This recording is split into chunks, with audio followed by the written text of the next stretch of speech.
Hi, Mikel. Point of peace. Is that a fair reflection of the performance? I think we deserve more, but that's what we got at the end. A really tough place to come. What they do it really well. Constantly putting the snowballs into the last line, dealing with direct play and second actions. I think we haven't conceded anything in the game, which was really positive. We were 1-0 up, have some big opportunities running into spaces. We didn't finalize the action. Second half, we started good. They started good, started to dominate the game. They're going to be more aggressive, we'll have more spaces. We did the opposite. We give the ball straight to the keeper, direct play, trouble, again, direct play, and the referee decides to give a penalty that changes the course of the game, which I'm here to give my opinion, and after seeing it 15 times, there is no way that, in my opinion, that's a penalty. Because if there is, then O'Brien has to be out, and Everton has to play with 10 men.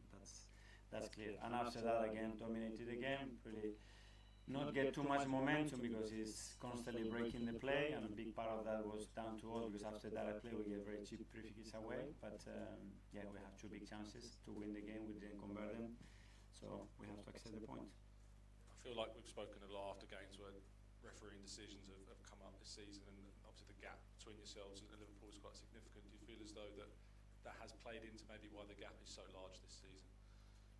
Merit to Liverpool, the way they are winning their football matches. I'm talking a reflection of what happened to them was really relevant for the score, and there's no question that apart from that they had nothing, but obviously that changes completely the momentum and the results. I'm Mikel. It's been a few times now with Miles Lewis-Skelly in certain situations in defensive scenarios where there's been controversy. Do you think in some ways he's been targeted by referees because he's been involved in these situations in the past? No, I don't think any referee targets a player, right? Hello, Mikel. Just in the team you picked, obviously a lot of first teamers or left out, and they came on at the end. Presumably that's all with Real Madrid in mind, is it? Well, there were 4 players that could not start again after what happened with Fulham. And obviously the injury of Gavi, so that forces you as well to make some changes, and as well because players deserve to play minutes. So I'm very happy with that. I mean, everybody has to be important, has to feel important. I have so many games coming up right now, and I will have to rely on all of them. So those players weren't. It wasn't a case of thinking, well, we've got a massive game on Tuesday. With others maybe, but not for what was happening on Tuesday, but because some of them they haven't trained, they haven't had the opportunity to start again. He's obviously had 2 games off the bench now. Do you feel like he's in a position that he could start on Tuesday? Well, he's in a much better place. Obviously, we have built that up. He played 30 minutes. Today he's played 49, a little bit less because we whistled before we end up the game. And after that, he will be in a much better place.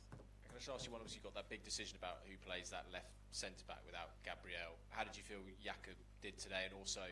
Is Ben moving back to centre back something you're thinking about with those games against Real Madrid? Yeah, we have alternatives there today. Obviously, we had players that they haven't played together, so that cohesion hasn't been there. Ben especially hasn't played at all almost this season. So good that they have the minutes, they have that understanding, and we will assess what's the best options for that back line.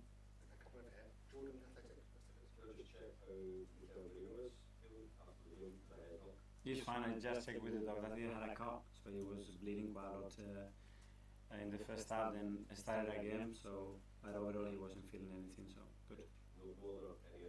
No. Hi. Obviously, you said something was playing part of you to do a job, but you're very much looked for an Everton player coming back to Goodison Park for the last time. Just off your thoughts on the street, you say how difficult it is to come into Goodison Park as an arena.